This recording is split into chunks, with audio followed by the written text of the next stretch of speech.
Hello my dear all, once again welcome back to my Kanya's boutique. So ಇವತ್ತು ಒಂದು ಸೂಪರಾಗಿರುವಂಥ sari pre pleating. ಎಂಥ beginners ಅಥವಾ ಮನೇಲಿರೋರು ಏನೂ ನಾಲೆಜ್ ಇಲ್ಲ ಸ್ಯಾರಿ ಬಗ್ಗೆ ಅನ್ನೋರು ಕೂಡ ಈ ವಿಡಿಯೋನ ನೀವು ಸ್ಕಿಪ್ ಮಾಡದೆ ಕಂಪ್ಲೀಟಾಗಿ ನೋಡಿದ್ರೆ ನಿಮ್ಮ ಸ್ಯಾರಿನ ನೀವೇ ಈಸಿಯಾಗಿ ಪ್ರೀ ಪ್ಲೀಟ್ ಮಾಡಬಹುದು. ಹಾಗೆ ಪ್ರೊಫೆಷ್ನಲ್ ಆಗಿ ಯಾರಾದರೂ ಮನೇಲಿ ಬಿಸ್ನೆಸ್ ಮಾಡಬೇಕು ಅನ್ನೋರಿಗೆ ಕೂಡ ತುಂಬಾ ಯೂಸ್ಫುಲ್ ಆಗುತ್ತೆ. ಸೊ ಎಷ್ಟೋ ನೀವು ಪ್ರೀ ಪ್ಲೀಟಿಂಗ್ ವೀಡಿಯೋಸ್ ನೋಡಿರ್ತೀರ, ಬಟ್ ಇದು ತುಂಬ ನಿಧಾನವಾಗಿ ಹೇಳ್ಕೊಟ್ಟಿದ್ದೀನಿ, ತುಂಬ ಚೆನ್ನಾಗಿ ಅರ್ಥ ಮಾಡ್ಕೊಳ್ಳೋ ಥರ ಹೇಳ್ಕೊಟ್ಟಿದ್ದೀನಿ. ಸೊ ಬನ್ನಿ ವಿಡಿಯೋದೊಳಗೆ ಹೋಗ್ಬಿಡೋಣ. ಸೊ ನಾರ್ಮಲ್ ಆಗಿ ಸ್ಯಾರಿಗೆ ಎರಡು ಮುಖ ಇದೆ, ಒಂದು ಹೊರಮುಖ, ಇನ್ನೊಂದು ಒಳಮುಖ. ಒಳಮುಖ ಬಂದು ನಾವು ಏನು ವೇರ್ ಮಾಡ್ತೀವೋ ಅದು ಸ್ಕರ್ಟಲ್ಲಿ ಅಟ್ಯಾಚ್ ಆಗುವಂಥದ್ದು ಒಳಮುಖ. ಹೊರಮುಖ ಅನ್ನೋದು ನಾವು ನಾರ್ಮಲಾಗಿ ನಾವು ನೋಡುವಾಗ ಕಾಣುವಂಥ ಒಂದು ಸ್ಯಾರಿ. ಸೊ ನಮಗೆ ಇವಾಗ ಫಸ್ಟು ಸ್ಯಾರಿ ಪ್ರೀಪ್ಲೀಟ್ ಮಾಡೋದಕ್ಕೆ ತುಂಬ ಪ್ರೊಫೆಷ್ನಲ್ ಆಗಿ ಬೇಕು.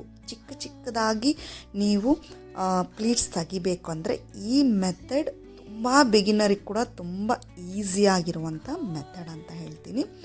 ಇದು ಬಂದು ತುಂಬ ಚಿಕ್ಕದೊಂದು 9 ಪ್ಲೀಟ್ಸ್ ತನಕ ನಿಮಗೆ ಆರಾಮಾಗಿ ಈಸಿಯಾಗಿ ಬರುತ್ತೆ. ಸೊ ಫಸ್ಟಿಗೆ ಏನು ಮಾಡ್ತೀರಾ ಅಂದರೆ ನಿಮ್ಮ ಒಂದು ಸ್ಯಾರಿನ ನಿಮ್ಮ ಫೇಸಿಂಗ್ಗೆ ಉಲ್ಟವಾಗಿ ತಿರ್ಸ್ಕೊತೀರ. ಅಂದರೆ ನಮಗೆ ಸ್ಕರ್ಟ್ ಸೈಡಲ್ಲಿ ಏನು ಬರುತ್ತೆ, ಇನ್ನರ್ ಸ್ಕರ್ಟ್ ಹತ್ರ ನಾವು ಏನು ವೇರ್ ಮಾಡ್ತೀವೋ ಅದನ್ನು ನಾವು ಉಲ್ಟಾ ತಿರುಗಿಸಿ ಹಾಕೋಬೇಕು. ಸೊ ಅಂದರೆ ಅದನ್ನು ನಾವು ರಾಂಗ್ ಸೈಡ್ ಅಂತೀವಿ. ನಮ್ಮ ಸ್ಕರ್ಟಿಗೆ ಫೇಸಿಂಗ್ ಮಾಡೋ ಅಂಥ ಒಂದು ಸ್ಯಾರಿ ಮೆಥಡ್ನ ರಾಂಗ್ ಸೈಡ್ ಅಂತೀವಿ. ನಾವು ನೋಡಬೇಕಾದ್ರೆ ಕಾಣುವ ಸ್ಯಾರಿಗೆ ನಾವು ರೈಟ್ ಸೈಡ್ ಅಂತೀವಿ. ಸೊ ರಾಂಗ್ ಸೈಡ್ ಸ್ಯಾರಿನ ಫಸ್ಟು ನಿಮ್ಮ ಐರನ್ ಬೋರ್ಡ್ ಮೇಲೆ ಹಾಡ್ಕೊಳ್ಳಿ. ಸೊ ಅದನ್ನು ನಾನಿವಾಗ ಯಾವ ರೀತಿ ತೋರಿಸಿದ್ದೀನೋ ಚಿಕ್ಕದಾಗಿ ಬೇಕು ಅಂದರೆ, ಸೊ ಫಸ್ಟಿಗೆ ನಿಮಗೆ ಶೋಲ್ಡರ್ ಹತ್ರಕ್ಕೆ ಎಷ್ಟು ಕವರ್ ಆಗಬೇಕು ಅಷ್ಟನ್ನು ನೀವು ಬಿಟ್ಕೊಳ್ಳಿ. ಕೆಲವ್ರಿಗೆ 4 ಇಂಚು, ಕೆಲವ್ರಿಗೆ 5 ಇಂಚು, ಆ ರೀತಿ ಟೇಪಲ್ಲಿ ಕೂಡ ಮೆಷರ್ ಮಾಡಿಕೊಂಡು ಬಿಟ್ಕೊಂಡು ನಿಮಗೆ ಎಷ್ಟು ಬೇಕೋ ಅಷ್ಟಕ್ಕೆ ನೀವು ಅಯನ್ ಮಾಡ್ಕೊಳ್ಳಿ. ಸೊ ಈ ರೀತಿ ಲಾಂಗ್ ಅಯನ್ ಕೊಟ್ಟರೆ ಈಸಿ ಅಂದರೆ ಈಸಿ ಆಗುತ್ತೆ ನಿಮಗೆ.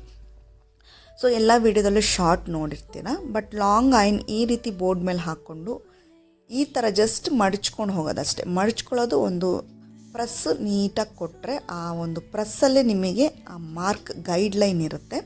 ಆ ಗೈಡ್ಲೈನಿಂದ ನೀವು ಆರಾಮಾಗಿ ನೀವು ಸ್ಯಾರಿ ಪ್ರೀಪ್ಲೀಟ್ನ ಚಿಕ್ಕದಾಗಿ ಪ್ರೊಫೆಷ್ನಲ್ ಆಗಿ ತೆಗಿಬೋದು. ಅದು ಒಂದು ಪರ್ಫೆಕ್ಟ್ ಆಗಿರುವಂಥ ಒಂದೇ ಲೆವೆಲ್ ಇಂಚಲ್ಲಿ ನಿಮಗೆ ಸಿಗುತ್ತೆ. ಸೊ ನೋಡಿ, ನಿಧಾನಕ್ಕೆ ತೋರಿಸಿದ್ದೀನಿ, ಹರಿಬಿರಿ ಮಾಡಿಲ್ಲ. ಎಂಥ ಬಿಗಿನರ್ಸ್ ಆದರೂ ಲರ್ನ್ ಮಾಡ್ಬೋದು. ಸೊ ಈ ರೀತಿ ನನಗಿವಾಗ ಮಡ್ಚೋಕ್ಕಾಗ್ತಿಲ್ಲ ಅನ್ನೋರಿಗೆ ನೋಡಿ ತುಂಬ ಕಷ್ಟ ಆಗ್ತಿದೆ. ಸಿಲ್ಕ್ ಸ್ಯಾರಿ ಆಗಲಿ, ಕಾಟನ್ ಸ್ಯಾರಿ ಆಗಲಿ, ಯಾವ ಸ್ಯಾರಿಯಲ್ಲಿ ಬೇಕಾದರೂ ನೀವು ಮಾಡ್ಬೋದು. ಈ ರೀತಿ ಬಟ್ಟೆಗೆ ಹಾಕುವಂಥ ಕ್ಲಿಪ್ಪು, ಸೊ ಅದರಲ್ಲಿ ಸ್ವಲ್ಪ ಟೈಟಾಗಿ ಕೂರುವಂಥ ಒಂದು ಒಳ್ಳೆ ಕ್ಲಿಪ್ಪನ್ನ ತೊಗೊಂಡ್ರೆ ನಿಮಗೆ ಎಂಥ ಸ್ಯಾರಿ ಬೇಕಾದರೂ ಈ ರೀತಿ ಕ್ಲಿಪ್ಪಲ್ಲಿ ಹಾಕಿ ಅದನ್ನು ಸೆಕ್ಯೂರ್ ಮಾಡಿಕೊಂಡಾಗ ನಿಮಗೆ ಅದು ಆ ಕಡೆ ಈ ಕಡೆ ಅಲ್ಲಾಡಕ್ಕೆ ಹೋಗಲ್ಲ. ಸೊ ಆವಾಗ ಒಂದೇ ಪ್ಲೇಸಲ್ಲಿ ನಿಮಗೆ ಇರುತ್ತೆ, ಆಯನ್ನ ಚೆನ್ನಾಗಿ ಮಾಡ್ಕೋಬೋದು. ನಾನಿವಾಗ ಒಂದು ಸೆರಗನ್ನ ನನಗೆ ಎಷ್ಟು ಬೇಕೋ ಅಷ್ಟಕ್ಕೆ ನಾನು ಆಯನ್ ಮಾಡ್ಕೊತಿದ್ದೀನಿ. ಅಂದರೆ ಹಾಫ್ ಅಥವಾ ಮುಕ್ಕಾಲು ನಾವು ಅಯನ್ ಮಾಡಿಕೊಂಡ್ರೆ ನಮಗೆ ಈಸಿಯಾಗಿ ಪ್ರೀಪ್ಲೀಟಿಂಗ್ನ ಗೈಡ್ಲೈನ್ ಇಟ್ಕೊಂಡು ಆರಾಮಾಗಿ ತೊಗೊಂಡು ಹೋಗ್ಬೋದು. ಕೆಲವರು ಬರೀ ಒಂದು ಕಾಲು ಭಾಗ ಮಾಡ್ಕೊತಾರೆ, ಬಟ್ ಅದು ಹಾಕಿದ್ರೂ ಸ್ವಲ್ಪ ಬಿಗಿನರ್ಸ್ಗೆ ಕಷ್ಟ ಆಗುತ್ತೆ.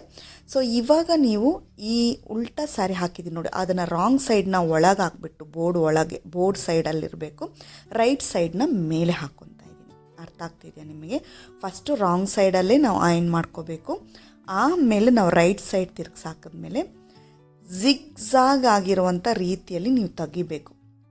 ಒಂದು ನಿಮಗೆ ಶಾರ್ಪ್ ಆಗಿ ಬರುತ್ತೆ ಈ ರೀತಿ, ಇನ್ನೊಂದು ನಿಮಗೆ ಡೀಪಲ್ಲಿರುವಂಥದ್ದು ಬರುತ್ತೆ ಲೈನ್ಸು. ಸೊ ಕನ್ಫ್ಯೂಸ್ ಮಾಡ್ಕೊಳ್ಳದೆ ಒಂದು ಬಿಟ್ಟು ಇನ್ನೊಂದು ಲೈನ್ನ ನೀವು ಅದಕ್ಕೆ ಅಟ್ಯಾಚ್ ಮಾಡ್ಕೊಂಡು ಹೋಗಬೇಕು. ಸೊ ಈ ರೀತಿ ಮಾಡ್ಕೊಂಡು ಹೋಗಬೇಕಾದ್ರೆ ನಿಮಗೆ ಅಲ್ಲಿ ಅಲೈನ್ಮೆಂಟ್ ಕರೆಕ್ಟಾಗಿ ಪ್ರಾಪರಾಗಿ ಬರಬೇಕಂದ್ರೆ ಈ ಕ್ಲಿಪ್ಪನ್ನ ಇಟ್ಟು ಸೆಕ್ಯೂರ್ ಮಾಡ್ಕೊಳ್ಳಿ. ಅಲೈನ್ಮೆಂಟು ಪರ್ಫೆಕ್ಟಾಗಿ ಬರುತ್ತೆ ನಿಮಗೆ.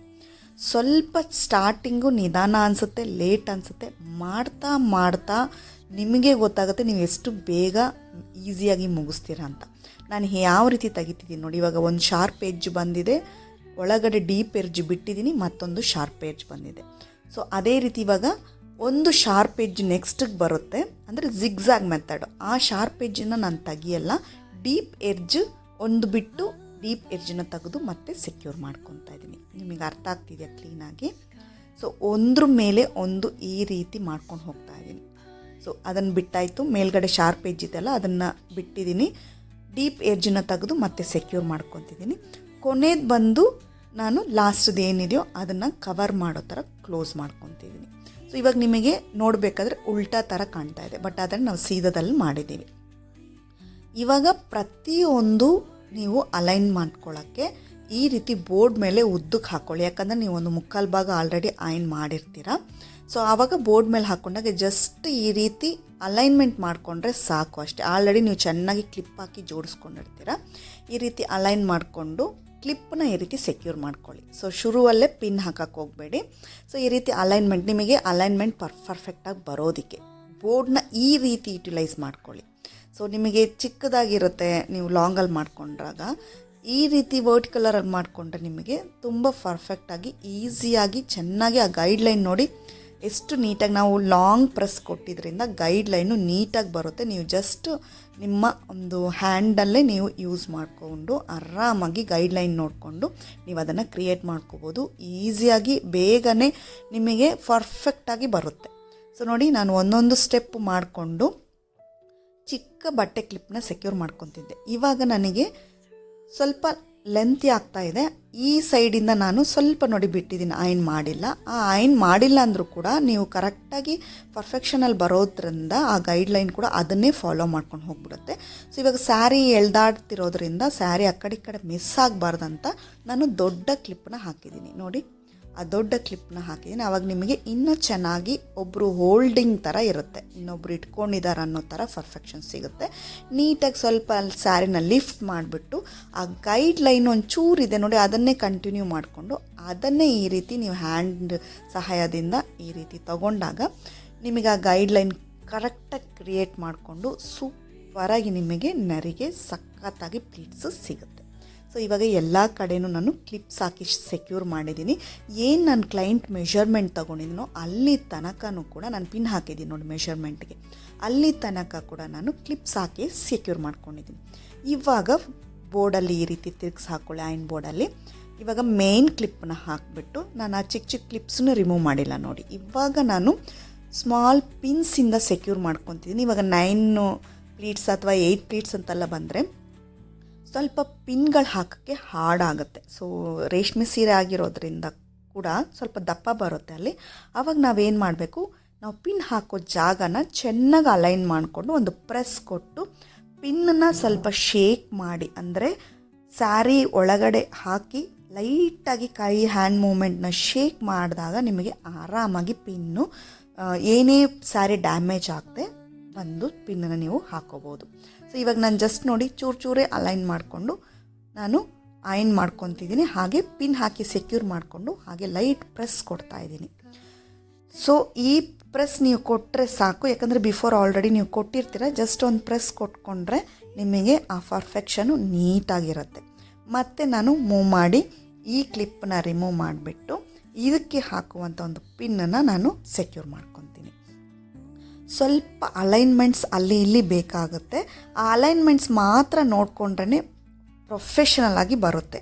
ಸೊ ಪ್ರೊಫೆಷ್ನಲ್ ಅಂದರೆ ಏನು, ಕೆಲಸ ನೀಟ್ ಇರಬೇಕು, ಪರ್ಫೆಕ್ಟಾಗಿರಬೇಕು. ಸೊ ಅದನ್ನು ಮೇನ್ ಮಾಡಿ ನೀವು ಮಾಡಬೇಕಾದಾಗ ನಿಮಗೆ ಈ ರೀತಿ ಸ್ವಲ್ಪ ಕಷ್ಟ ಆಗುತ್ತೆ ಕೆಲಸಗಳು, ಬಟ್ ಮಾಡಿದಾಗ ನಿಮ್ಮ ಕೆಲಸ ನೋಡಿ ನೀವೇ ಖುಷಿ ಪಡ್ತೀರ, ಅಷ್ಟು ನೀಟಾಗಿರುತ್ತೆ. ನೋಡಿ, ಈ ಒಂದು ವಿಡಿಯೋ ಫುಲ್ಲಾಗಿ ನೋಡಿದರೆ ನೀವು ಯಾವುದೇ ರೀತಿ ಎಕ್ಸ್ಟ್ರಾ ಪೇಮೆಂಟ್ ಕೊಟ್ಟು ಕ್ಲಾಸಿಗೆ ಹೋಗಬೇಕಾದ ಅವಶ್ಯಕತೆಯೇ ಇರಲ್ಲ. ಸೊ ತುಂಬ ಜನ ಏನು ಮಾಡ್ತೀರ ಅಂದರೆ ಕೆಲವು ಚಿಕ್ಕ ಚಿಕ್ಕ ವೀಡಿಯೋಗಳು ನೋಡ್ತೀರಾ, ಅದನ್ನು ಪರ್ಫೆಕ್ಟಾಗಿ ನೋಡಲ್ಲ, ಫುಲ್ಲಾಗಿ ನೋಡಲ್ಲ, ನೀಟಾಗಿ ನಾವೇನು ಟಿಪ್ಸ್ ಹೇಳ್ತೀವೋ ಅದನ್ನು ಕೇಳ್ಕೊಳ್ಳಲ್ಲ. ಬಟ್ ಆದರೂ ಕೂಡ ನಿಮಗೆ ಡೌಟ್ಸ್ ಇರುತ್ತೆ. ಸೊ ಇದರಲ್ಲಿ ಡೌಟ್ಸ್ ಏನಿಲ್ಲ, ಕರೆಕ್ಟಾಗಿ ನೀವು ಇದನ್ನು ನಾನು ಮಾಡ್ತಿರೋದನ್ನು ಕರೆಕ್ಟಾಗಿ ನೀವು ಅಬ್ಸರ್ವ್ ಮಾಡ್ಕೊಂಡು ನೋಡಿದ್ರೇ ಸಾಕು. ಯಾಕಂದರೆ ತುಂಬ ನಿಧಾನವಾಗಿ ಹೇಳ್ಕೊಟ್ಟಿದ್ದೀನಿ, ತುಂಬ ನೀಟಾಗೂ ತೋರಿಸಿದ್ದೀನಿ, ನಿಮಗೆ ನೀಟಾಗಿ ಅರ್ಥನೂ ಆಗುತ್ತೆ. ಸೊ ನೋಡಿ, ಆ ಒಂದೊಂದು ಕ್ಲಿಪ್ ಹಾಕಿರೋ ಪ್ಲೇಸಲ್ಲೆಲ್ಲ ನಾನು ಕ್ಲಿಪ್ಸ್ನ ರಿಮೂವ್ ಮಾಡಿಬಿಟ್ಟು ಪಿನ್ಸಿಂದ ಸೆಕ್ಯೂರ್ ಮಾಡಿದ್ದೀನಿ. ಸೊ ಇವಾಗ ನಮ್ಮ ಚೆಸ್ಟ್ ಪ್ಲೀಟಿಗೆ ಬರುತ್ತೆ. ಚೆಸ್ಟ್ ಪ್ಲೀಟ್ ಬಂದ ತಕ್ಷಣ ಏನಾಗುತ್ತೆ ಅಂದರೆ ಚೆಸ್ಟ್ ಪ್ಲೀಟಲ್ಲಿ ಸುಮಾರು ಜನಕ್ಕೆ ಕನ್ಫ್ಯೂಷನ್ ಇದೆ. ಸೊ ಇಲ್ಲೇನು ಮಾಡ್ತೀರಾ, ನಾರ್ಮಲಾಗಿ ಪಿನ್ ಹಾಕೋ ಥರನೇ ಹಾಕಿ, ಬಟ್ ಒಂದು ಚೂರು ಅಂದರೆ ಮೈನ್ಯೂಟಾಗಿ ಸ್ಯಾರಿನ ಒಂದ್ರ ಮೇಲೆ ಒಂದು ಇಟ್ಟು ನೀವು ಪಿನ್ ಹಾಕಿದಾಗ ನಿಮಗೆ ಈ ರೀತಿ ಸ್ಪ್ರೆಡ್ ಮಾಡ್ಕೊಳ್ಳೋಕ್ಕೆ ಈಸಿ ಆಗುತ್ತೆ. ಸೊ ಇವಾಗ ಚೆಸ್ಟ್ ಪ್ಲೀಟ್ ಮಾಡಬೇಕಾದ್ರೆ ಅಷ್ಟೇ ರ್ಯಾಂಡಮ್ ಆಗಿ ಆ ಟೇಬಲ್ ಮೇಲೆ ಸ್ಯಾರಿನ ಸ್ಪ್ರೆಡ್ ಮಾಡ್ಕೊಳ್ಳಿ. ಆಮೇಲೆ ಒಂದೊಂದು ಪ್ಲೀಟ್ಸ್ ಆಗಿ ನಿಧಾನವಾಗಿ ಪೇಷಂಟಾಗಿ ಅದನ್ನು ನೀವು ಕರೆಕ್ಟಾಗಿ ಮೆಷರ್ಮೆಂಟ್ ನೋಡಿಕೊಂಡು ಮಾಡಿ. ಸೊ 1/4 ಇಂಚ್ ಅಂದರೆ 1/4 ಇಂಚೇ ಎಲ್ಲ ಪ್ಲೀಟ್ಸು ಇರಬೇಕು. ಅರ್ಧ ಇಂಚ್ ಅಂದರೆ ಅರ್ಧ ಇಂಚೆ. ನಿಮ್ಮ ಕೈಗಳು ಬೆರಳಿದೆ ನೋಡಿ, ಅದರಲ್ಲೇ ನೀವು ಇಂಚ್ಗಳನ್ನ ಮೆಷರ್ ಮಾಡ್ಕೊಂಡು ಕೂಡ ಆರಾಮಾಗಿ ಮಾಡ್ಕೋಬೋದು. ಟೇಪೇ ಬೇಕಂತನೂ ಇಲ್ಲ. ಸೊ ಒಂದು ಬೆರಳಲ್ಲಿ 1 ಇಂಚ್ ಇರುತ್ತೆ ನೋಡಿ, ಅದನ್ನು ಮೆಷರ್ಮೆಂಟ್ ಅದರಲ್ಲೇ ಹಾಫ್ ಮೆಷರ್ಮೆಂಟು ಮಾಡ್ಕೋಬೋದು. ಯಾವಾಗಲೂ ನಿಮಗೆ ಚೆಸ್ಟು ನೆಕ್ ಹತ್ರ ಬರೋ ಪ್ಲೀಟ್ಸು ಸ್ವಲ್ಪ ಸ್ಲ್ಯಾಂಟಾಗಿರಬೇಕು. ಸೈಡಲ್ಲಿ ಶೋಲ್ಡರ್ ಹ್ಯಾಂಡ್ ಹತ್ರ ಬರುವಂಥ ಪ್ಲೀಟ್ಸು ಸ್ಟ್ರೈಟಾಗಿರೋ ಥರ ನೋಡ್ಕೊಳ್ಳಿ. ಸೊ ಚೆಸ್ಟ್ ಹತ್ರ ನಾವು ಅಯನ್ ಮಾಡಿದ್ಮೇಲೆ ಅದರದ್ದು ಫಾಲೋನು ನೀವು ಗೈಡ್ಲೈನ್ ಇಟ್ಕೊಂಡು ಅವರ ಒಂದು ಸೊಂಟ ಸುತ್ತು ತನಕ ನೀವು ಅಯನ್ ಮಾಡಿದ್ರೆ ಅದು ಮೆಸ್ಸಿಯಾಗಿರಲ್ಲ, ಆ ಪ್ಲೀಟ್ಸ್ ಹಾಗೆ ಕಂಟಿನ್ಯೂ ಆಗಿ ಹೋಗುತ್ತೆ. ಸೊ ಸ್ಯಾರಿ ಪರ್ಫೆಕ್ಟಾಗಿ ಕೂರುತ್ತೆ. ಅದಕ್ಕೆ ನಾವು ಇವಾಗ ಮೂಮೆಂಟ್ ಮಾಡ್ಕೊಂಡ್ವಲ್ವ, ಈ ರೀತಿ ಸ್ವಲ್ಪ ಓಡಾಡಿ ಕೂತಿದ್ದ ಜಾಗದಲ್ಲೇ ನಿಂತಿದ್ದ ಜಾಗದಲ್ಲೇ ಅಯನ್ ಮಾಡಬೇಕಂತಲ್ಲ, ನಿಮಗೆ ಪರ್ಫೆಕ್ಷನ್ ಸಿಗೋ ಥರ ಹೆಂಗೆ ಬೇಕಾದ್ರೂ ನೀವು ಮಾಡ್ಬೋದು. ಇದೇ ಥರ ಮಾಡಬೇಕನ್ನೋ ರೂಲ್ ಕೂಡ ಖಂಡಿತವಾಗ್ಲೂ ಇಲ್ಲ ಯಾವುದೇ ಕೆಲಸದಲ್ಲಿ.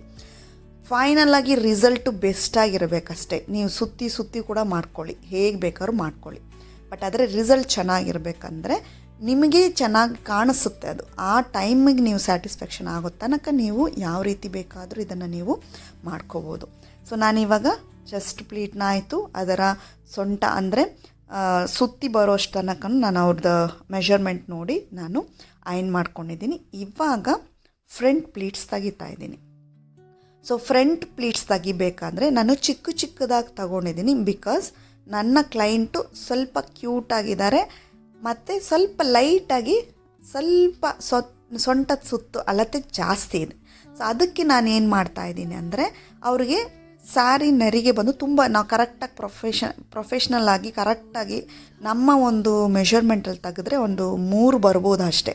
ಸೊ ನಾವು ಸ್ವಲ್ಪ ಚಿಕ್ಕದು ಮಾಡಿ ಒಂದು 5 to 6 ಪ್ಲೀಟ್ಸ್ ಬರೋ ಥರ ಅಡ್ಜಸ್ಟ್ಮೆಂಟ್ ಮಾಡ್ಕೊತಾ ಇದ್ದೀನಿ ಇಲ್ಲಿ. ಸೊ ಮಿನಿಮಮ್ 5 to 6 ಪ್ಲೀಟ್ಸ್ ಇದ್ರೇ ಸಾಕು. ಸ್ವಲ್ಪ ಫ್ಯಾಟ್ ಇರೋರಿಗೆ ತುಂಬ ಚಿಕ್ಕದಾಗಿ ಮಾಡಿದ್ರೆ ಅವರ ಒಂದು ಮೆಷರ್ಮೆಂಟಿಗೆ ಅದು ಪರ್ಫೆಕ್ಟಾಗಿ ಸಿಗಲ್ಲ. ಸೊ ಆದಷ್ಟು ನಾನು ನೋಡಿಕೊಂಡು ಚಿಕ್ಕದಾಗಿ ತೆಗ್ದಿದ್ದೀನಿ ನೋಡಿ. ತುಂಬ ಚಿಕ್ಕದಾಗಿ ತೆಗೆದುಬಿಟ್ಟು ಬೋರ್ಡಿನ ಎಡ್ಜಲ್ಲಿ ಸೆಕ್ಯೂರ್ ಮಾಡಿಕೊಂಡು ಡೌನ್ ಪಾರ್ಟ್ನ ಫಸ್ಟ್ ನೀವು ಅಲೈನ್ ಮಾಡ್ಕೋಬೇಕು. ಈ ಡೌನ್ ಪಾರ್ಟು ಅಲೈನ್ ಮಾಡ್ತಿದ್ದೀರಲ್ಲ, ಅದನ್ನು ನೀವು ನೀಟಾಗಿ ಎಲ್ಲ ಒಂದೇ ಮೆಷರ್ಮೆಂಟಲ್ಲಿ ಇರಬೇಕು. ಇವಾಗ ಒಂದು 3 ಇಂಚ್ ತಗೊತಿದ್ದೀರಂದರೆ ಆ ಮೊತ್ತ 5 ಪ್ಲೀಟ್ಸು 6 ಪ್ಲೀಟ್ಸ್ ಏನಿದ್ದಾವೆ ಅದಷ್ಟು 5 ಇಂಚಲ್ಲೇ ಬರಬೇಕು. ಆ ರೀತಿ ಪರ್ಫೆಕ್ಟಾಗಿ ಅಲೈನ್ ಮಾಡ್ಕೊಂಡು ನಿಮ್ಮ ಕೈಯಲ್ಲಿ ಮಾಡಬೇಕಾದ್ರೆ ಗೊತ್ತಾಗ್ಬಿಡುತ್ತೆ, ಎಲ್ಲ ಒಂದೇ ರೀತಿ ಇರುತ್ತೆ. ಅಲೈನ್ ಮಾಡ್ಕೊಂಬಿಟ್ಟು ಅದಕ್ಕೊಂದು ರ್ಯಾಂಡಮಾಗಿ ಒಂದು ಕ್ಲಿಪ್ ಹಾಕ್ಕೊಂಬಿಟ್ಟು ಮಿಕ್ಕಿದ್ದು ಪ್ಲೀಟ್ಸ್ನ ನಾವು ರೆಡಿ ಮಾಡ್ಕೊಳ್ಳೋಣ. ಇವಾಗ ಅವರ ಲೆಂತ್ ಎಷ್ಟು ಬೇಕು ಅನ್ನೋದನ್ನು ನಾನು ಪಿನ್ನಲ್ಲೇ ಮೆಷರ್ ಮಾಡ್ಕೊಂಡಿದ್ದೀನಿ. ಆ ಲೆಂತ್ಗೆ ತಕ್ಕಂಗೆ ಅವ್ರಿಗೊಂದು ಪಿನ್ನನ್ನು ಹಾಕ್ಕೊಳ್ತಾ ಇದ್ದೀನಿ. ಸೊ ನೋಡಿ ಎಷ್ಟು ನೀಟಾಗಿ ಬರ್ತಾಯಿದೆ. ತುಂಬ ಚಿಕ್ಕದಾಗಿ ತೆಗೆದು ಅವರಿಗೊಂದು 6 ಪ್ಲೀಟ್ಸ್ ಬರೋ ಥರ ನಾನು ಅಲೈನ್ ಮಾಡ್ಕೊಂಡಿದ್ದೀನಿ. ಸೊ ಇವಾಗ ನೀಟಾಗಿ ಆರ್ಗನೈಸ್ ಮಾಡಿಕೊಂಡು ಅವರ ಒಂದು ಲೆಂತ್ ನೋಡಿಕೊಂಡು ಆ ಪಿನ್ನನ್ನು ನಾನು ಸೆಕ್ಯೂರ್ ಮಾಡ್ಕೊತೀನಿ. ಸೊ ಪಿನ್ಸ್ ಬಳಸಬೇಕಾದ್ರೆ ಸ್ವಲ್ಪ ಕೇರ್ಫುಲ್ಲಾಗಿ ಬಳಸಿ. ಅದೇ ರೀತಿ ಕ್ಲೈಂಟ್ಗೂ ಅಷ್ಟೇ, ನೀವು ಪಿನ್ ತೆಗಿಬೇಕಾದ್ರೂ ಹುಷಾರಾಗಿ ಕೇರ್ಫುಲ್ಲಾಗಿ ತೆಗೀರಿ. ಸಮ್ಟೈಮ್ಸ್ ಪಿನ್ನು ಈಸಿಯಾಗಿ ಹೋಗಿರುತ್ತೆ, ಹೊರಗೆ ಬರಬೇಕಾದ್ರೆ ಸ್ವಲ್ಪ ಡಿಫಿಕಲ್ಟಿ ಆಗುತ್ತೆ. ಸೊ ನಿಧಾನವಾಗಿ ಪೇಷಂಟಾಗಿ ತೆಗೀರಿ. ಸೊ ಪಿನ್ ನೋಡಿ ನಾನು ಯಾವ ರೀತಿ ಶೇಕ್ ಮಾಡಿ ಹಾಕ್ತಾಯಿದ್ದೀನಿ. ಈ ರೀತಿ ಶೇಕ್ ಮಾಡಿದಾಗ ಸ್ಯಾರಿ ಯಾವುದೇ ರೀತಿ ಡ್ಯಾಮೇಜ್ ಆಗೋಲ್ಲ, ಈಸಿಯಾಗಿ ಪಿನ್ಸು ಹೋಗುತ್ತೆ ಸ್ಯಾರಿ ಒಳಗೆ. ಸೊ ಅವರ ಈ ಲೆಂತ್ ಬಂದು ಅವರ ಲೆಂತ್ಗೆ ಬೇಕಾಗಿದ್ದಷ್ಟು ನೋಡಿಕೊಂಡು ಆ ಪಿನ್ನನ್ನು ಸೆಕ್ಯೂರ್ ಮಾಡಿದ್ದೀನಿ. ಸೊ ಅವರು ಇನ್ಸ್ಕರ್ಟ್ ಒಳಗಡೆ ಹಾಕಿದಾಗ ಅವರಿಗೆ ಹೊರ ಬರುವಂಥ ಈ ಮೆಷರ್ಮೆಂಟು ಪರ್ಫೆಕ್ಟಾಗಿರಲಿ ಅನ್ನೋಕ್ಕೋಸ್ಕರ ಆ ಪಿನ್ನನ್ನು ಹಾಕಿದ್ದೀನಿ.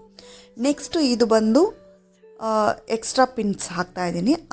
ಅಲೈನ್ಮೆಂಟು ಆ ಕಡೆ ಈ ಕಡೆ ಹೋಗಬಾರ್ದು ಅನ್ನೋಕ್ಕೋಸ್ಕರ.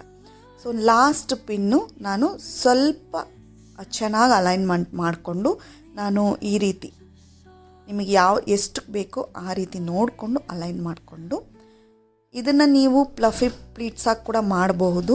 ಇದನ್ನು ಹಾಗೆ ಫೋಲ್ಡಿಂಗ್ ಬಿಡ್ಬೋದು. ಇವರಿಗೆ ಸ್ವಲ್ಪ ಐನ್ ಪ್ರೆಸ್ ಬೇಕು ಅನ್ನೋಕ್ಕೋಸ್ಕರ ಈ ರೀತಿಯಾಗಿ ನಾನು ಮಾಡ್ತಾಯಿದ್ದೀನಿ.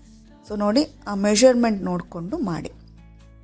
ಸೊ ನನ್ನ ಕೈ ಇಟ್ಕೊಂಡಿದ್ದೀನಿ ನೋಡಿ, ಅದರಿಂದ ಲಾಸ್ಟ್ ಪ್ಲೀಟ್ಸ್ ಬರುತ್ತಲ್ವ, ಅದು ಸ್ವಲ್ಪ ದೊಡ್ಡದಾಗಿ ನೀವು ಬಿಟ್ಕೊಂಡಾಗ ಅವರಿಗೆ ತುಂಬ ಕರೆಕ್ಟಾಗಿ ನಡಿಬೇಕಾದ್ರೆ ಪರ್ಫೆಕ್ಟ್ ಪ್ಲೀಟ್ಸು ಸಿಗುತ್ತೆ.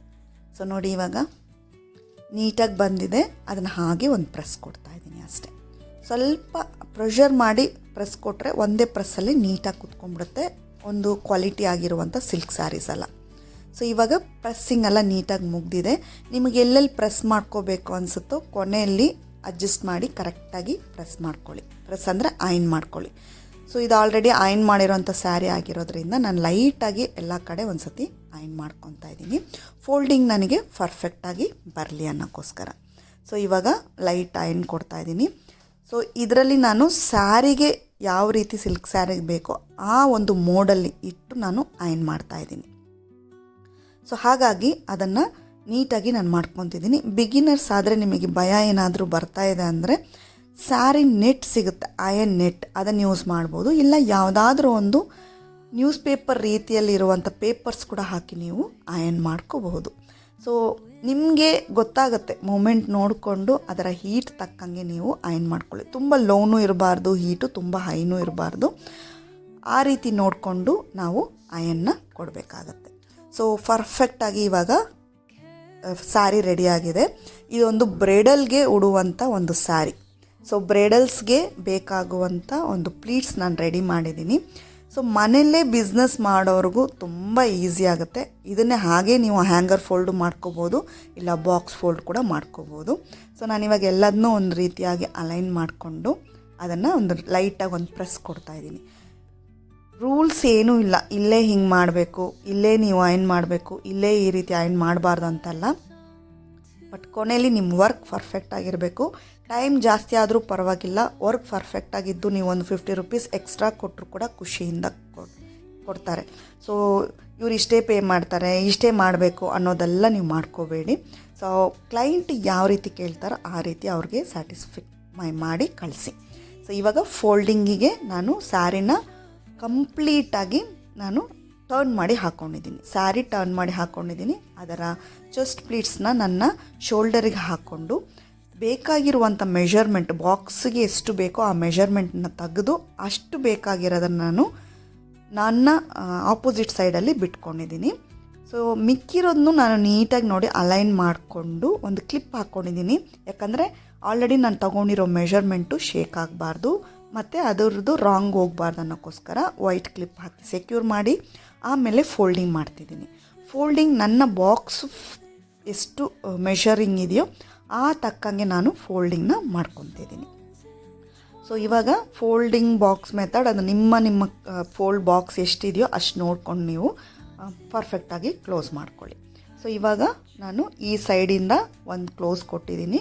ಅಲ್ಲಿ ಸ್ವಲ್ಪ ನನಗೆ ಮೆಸ್ಸಿ ಅನ್ನಿಸ್ತು, ನಾನು ಏನು ಮಾಡ್ಕೊತಿದ್ದೀನಿ. ಈ ಕಡೆಯಿಂದ ಒಂದು ಕ್ಲೋಸು ಕೊಡ್ತಾಯಿದ್ದೀನಿ. ಸೊ ಅದೆರಡು ಪರ್ಫೆಕ್ಟಾಗಿ ಬರೋದಕ್ಕೆ ನಿಮಗೆ ಎಷ್ಟು ಬೇಕೋ ಅಷ್ಟು ನೀವು ಕ್ಲೋಸ್ ಮಾಡಿಕೊಂಡು ನೀಟಾಗಿ ಅಲೈನ್ ಮಾಡಿ. ನಿಮಗೆ ಶಾರ್ಟ್ಸಲ್ಲಾಗಲಿ ಅಥವಾ ಬೇರೆ ವೀಡಿಯೋಸಲ್ಲಾಗಲಿ ಹಾಗೆ ಮಾಡಿದ ತಕ್ಷಣ ನೀಟಾಗಿ ಬರಲ್ಲ. ಸೊ ಸ್ವಲ್ಪ ಅಲೈನ್ಮೆಂಟ್ ಮಾಡ್ಕೊತಾರೆ ಅವರು ಕೂಡ. ಸೊ ಇದೇನು ನನಗೆ ಈ ರೀತಿ ಬರ್ತಾ ಇದೆ, ನನಗೆ ಈ ರೀತಿ ತಪ್ಪಾಗ್ತಾ ಇದೆಯೋ ಆ ಥರ ಎಲ್ಲ ಅಂದ್ಕೋಬೇಡಿ. ಎಲ್ಲರೂ ಅಲ್ಲಲ್ಲಿ ಸ್ವಲ್ಪ ಅಲೈನ್ ಮಾಡಿಕೊಂಡೇ ಪ್ರತಿಯೊಂದು ವಿಷಯನೂ ಮಾಡ್ತಾರೆ. ಬಟ್ ವೀಡಿಯೋಸ್ ಎಲ್ಲ ತುಂಬ ಲಾಂಗ್ ಆಗುತ್ತೆ, ಶಾರ್ಟ್ಸಲ್ಲಿ ಅದಷ್ಟು ಮೊತ್ತವಾಗಿ ತೋರ್ಸೋಕ್ಕಾಗಲ್ಲ ಅಂತ ನೀಟಾಗಿ ಬರೋ ಥರ ವೀಡಿಯೋಸ್ನ ಕೊಡ್ತಾರೆ ನಿಮಗೆ. ಸೊ ಬಟ್ ಆದರೆ ಅಲ್ಲಿ ಮೆಸ್ಸಿ ಆಗುತ್ತೆ. ಅದನ್ನು ಪರ್ಫೆಕ್ಟಾಗಿ ನೋಡಿಕೊಂಡು ನಿಧಾನಕ್ಕೆ ನೀವು ಮಾಡ್ಕೊಂಡೋದ್ರೆ ನಿಮಗೂ ಪ್ರೊಫೆಷ್ನಲಾಗಿ ಪರ್ಫೆಕ್ಟಾಗಿ ಸ್ಯಾರಿನ ನೀವು ಅಯನ್ ಮಾಡಿ ಬಾಕ್ಸ್ ಫೋಲ್ಡ್ ಮಾಡ್ಕೋಬೋದು. ಇದು ನಿಮ್ಮ ಪರ್ಸ್ನಲ್ ಯೂಸ್ಗೂ ಆಗುತ್ತೆ. ನೀವೇನಾದ್ರು ಬಿಸ್ನೆಸ್ ಮಾಡ್ತಾ ಇದ್ದೀರಂದ್ರೆ ಅದಕ್ಕೂ ಕೂಡ ಯೂಸ್ ಆಗುತ್ತೆ. ಕೊನೆಯಲ್ಲಿ ನಮ್ಮ ಚೆಸ್ಟ್ಗೆ ಇನ್ನೊಂದು ಪಿನ್ ಹಾಕ್ಕೊಳ್ತಿದ್ದೀನಿ. ಶೋಲ್ಡರ್ಗೆ ಹಾಕಬೇಕಾದ್ರೆ ಎಕ್ಸ್ಟ್ರಾ ಪಿನ್ ಇರಬೇಕು. ಬಿಕಾಸ್ ಆ ಪಿನ್ನನ್ನು ರಿಮೂವ್ ಮಾಡಬಾರ್ದು ಅವರು. ಎಕ್ಸ್ಟ್ರಾ ಪಿನ್ ಹಾಕಿದಾಗ ಅವರು ಈಸಿಯಾಗಿ ಆ ಪಿನ್ನನ್ನು ಸೆಕ್ಯೂರ್ ಮಾಡ್ತಾರೆ. ಮತ್ತು ಸ್ಯಾರಿ ಆ ಕಡೆ ಈ ಕಡೆ ಶೇಕ್ ಆಗಬಾರ್ದು ಅನ್ನೋಕ್ಕೋಸ್ಕರ ಇಲ್ಲೊಂದು ಪಿನ್ನನ್ನು ಹಾಕಿಬಿಟ್ಟು ನನ್ನ ಒಂದು ಬಾಕ್ಸ್ ಫೋಲ್ಡ್ ಕವರಲ್ಲಿ ಹಾಕಿಬಿಟ್ಟು ಅವರಿಗೆ ಡೆಲಿವರಿಗೆ ಕೊಡ್ತಾಯಿದ್ದೀನಿ. ಸೊ ತುಂಬ ಖುಷಿಯಿಂದ ಇಷ್ಟಪಟ್ಟು ಮಾಡಿ, ಕಷ್ಟ ಅಂದ್ಕೋಬೇಡಿ. ಸ್ಟಾರ್ಟಿಂಗಲ್ಲಿ ಸ್ವಲ್ಪ ಕಷ್ಟ ಆಗುತ್ತೆ, ಕಲಿತಾ ಈಸಿ ಆಗುತ್ತೆ. ಕ್ಲೈಂಟ್ಗಳ ಸ್ಯಾರಿ ಮಾಡೋದಕ್ಕಿಂತ ಮುಂಚೆ ನಿಮ್ಮ ಸ್ಯಾರಿಗಳನ್ನ ನೀವು ಒಂದು 2-3 ಸ್ಯಾರಿಗಳನ್ನ ಮಾಡಿ, ಆವಾಗ ನಿಮಗೆ ಐಡಿಯಾಸ್ ಬರುತ್ತೆ. ಇನ್ನು ಈಸಿಯಾಗಿ ಹೇಗೆ ಮಾಡ್ಬೋದಂತ ನಿಮಗೆ ಗೊತ್ತಾಗುತ್ತೆ. ನೀವು ಕಲಿತಾ ಎಕ್ಸ್ಪೀರಿಯೆನ್ಸ್ ಮಾಡ್ತಾಗಲೇ ನಿಮಗೆ ಡೌಟ್ಸ್ ಬರುತ್ತೆ, ನೀವು ಈಸಿಯಾಗಿ ಮಾಡ್ಕೊಂಡು ಹೋಗ್ಬೋದು. ಸೊ ಈಗ ನನ್ನ ಕ್ಲೈಂಟ್ ಸ್ಯಾರಿ ರೆಡಿ ಆಗಿದೆ. ತುಂಬ ಈಸಿ ಮೆಥಡಲ್ಲಿ ನಿಮಗೆ ಹೇಳ್ಕೊಟ್ಟಿದ್ದೀನಿ ಅಂದ್ಕೊಂಡಿದ್ದೀನಿ. ನಿಮಗೆ ಇದ್ರ ಬಗ್ಗೆ ಏನಾದ್ರು ಡೌಟ್ ಇದ್ದರೆ ಕಮೆಂಟಲ್ಲಿ ನನಗೆ ಕಮೆಂಟ್ಸ್ ಮಾಡಿ, ಅದರ ನೆಕ್ಸ್ಟ್ ಫಾಲೋಡ್ ವೀಡಿಯೋಸ್ ಬೇಕಾದರೆ ನಾನು ನಿಮಗೆ ಶೇರ್ ಮಾಡ್ತೀನಿ. ಸೊ ನಿಮಗೂ ಈ ರೀತಿ ಸ್ಯಾರಿ ಪ್ರೀ ಪ್ಲೀಟಿಂಗ್ ಸರ್ವಿಸ್ ಬೇಕು ಅಂದರೆ ಡಿಸ್ಪ್ಲೇಲಿರೋ ನಂಬರ್ಗೆ ವಾಟ್ಸಪ್ ಮಾಡಿ, ಇಲ್ಲ ಕ್ಲಾಸ್ ಕಲಿಬೇಕಂದ್ರೂ ಡಿಸ್ಪ್ಲೇಲಿರೋ ನಂಬರ್ನ ನೀವು ವಾಟ್ಸಪ್ ಮಾಡಿ. ಫೀಸೇ ಇಲ್ಲದೆ ಯಾವ ಥರ ಡೌಟ್ಸ್ ಇದ್ರೂ ನೀವು ಕೇಳ್ಬೋದು. ನಾನು ಮತ್ತೆ ನೆಕ್ಸ್ಟ್ ವೀಡಿಯೋದಲ್ಲಿ ನಾನು ಅದ್ರ ಬಗ್ಗೆ ಡೀಟೇಲಾಗಿ ಅಪ್ಡೇಟ್ ಮಾಡ್ತೀನಿ ಅಂತ ಹೇಳ್ತಾ ಈ ವಿಡಿಯೋ ಇಲ್ಲಿಗೆ ಮುಗಿಸ್ತಾ ಇದ್ದೀನಿ. Thank you for watching. Bye take care.